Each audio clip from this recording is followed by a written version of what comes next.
Hi everyone, and welcome to another painting video. Thank you all so much for joining me today. My hope is that we can just take a look at the fun new painting. So today I would like to show my painting process of a cityscape using watercolor like this. For the materials that I'll be using today listed in the description below, so check that out if you're interested in what I'm using. Before we get started, if you're new to the channel, consider subscribing. Click the notification bell to be the first one to know when we upload the new videos. Thank you so much, and let's get right into it.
Well, I really hope you enjoyed this little video, and this was just a snippet of the full process of this painting.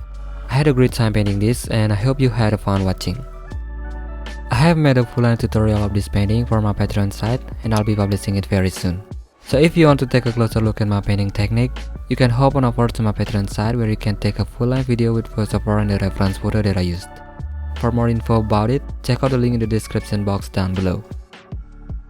And I'm gonna say a huge thank you to my patrons over on Patreon and my subscribers here on YouTube. Anyways, if you like this video, feel free to give it a thumbs up, leave a comment below, subscribe, and also click the notification bell and share this video with your friends. If you want to find me on other social media, you can find that link in the description below. I really hope you like this video and find it helpful. Thank you so much for watching, have a great day, and I'll see you in the next video.